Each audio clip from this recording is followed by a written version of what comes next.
ପୂଜା ସାରିକି ଆସିଲା ବେଳେ ବାହାରେ 5-6 ଜଣ ବୁଢ଼ା ମଉସା ବୁଢ଼ୀ ମାଉସୀ ବସିଥାନ୍ତି ଥାଳିଆ ଗିନା ଧରିକି। ସେମାନଙ୍କୁ କିଛି ଖାଇବା ପାଇଁ ହଉ କି କିଛି ପଇସା ଦେଇଥାଏ।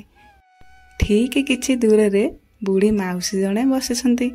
ତାଙ୍କ ପାଖକୁ ଯାଇ ଦେଖିଲି ତାଙ୍କ ପାଖରେ ଗିନା କି ଥାଳିଆ ନଥିଲା। ମାଉସୀ, ତୁମ ଗିନା?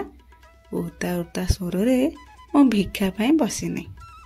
ହଉ ଠିକ୍ ଅଛି ମାଉସୀ, ମୁଁ ଜାଣିନି, ଭାବିଲି ଭିକ୍ଷା ପାଇଁ ବସିଛନ୍ତି, ମୋର ଭୁଲ ହେଇଗଲା କହିକି ସେଠାରୁ ଚାଲି ଆସିଲି। ପ୍ରତି ସୋମବାର ମନ୍ଦିର ଯାଏ। ବୁଢ଼ୀ ମାଉସୀଙ୍କୁ ଦେଖେ ସେ ଗଛ ପାଖରେ ନୀରବତାରେ ବସିଥାନ୍ତି। ନା ଓଠରେ ହସ ଅଛି ନା ଆଖିରେ ଲୁହ ଅଛି।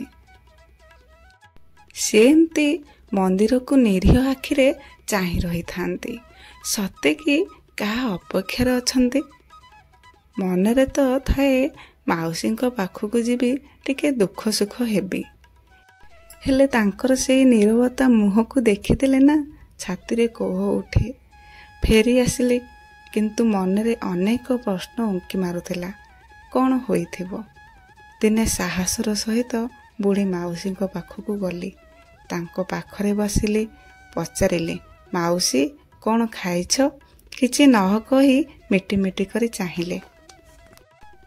ମାଉସୀ, ତମ ଦେହ ଭଲ ନାହିଁ କି? କାହାକୁ ଅପେକ୍ଷା କରିଛ କି? ହେଲେ ଜବାବ କିଛି ପାଇଲି ନାହିଁ।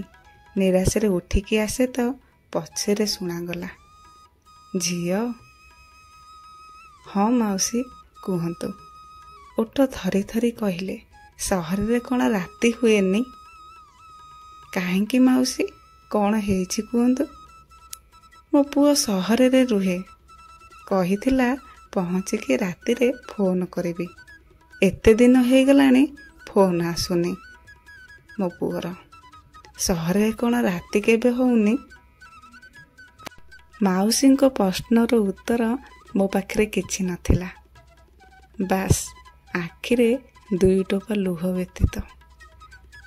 ମାଉସୀ ପଚାରିଲି, ପୁଅର ଫୋନ୍ ନମ୍ବର ଅଛି କି ମାଉସୀ?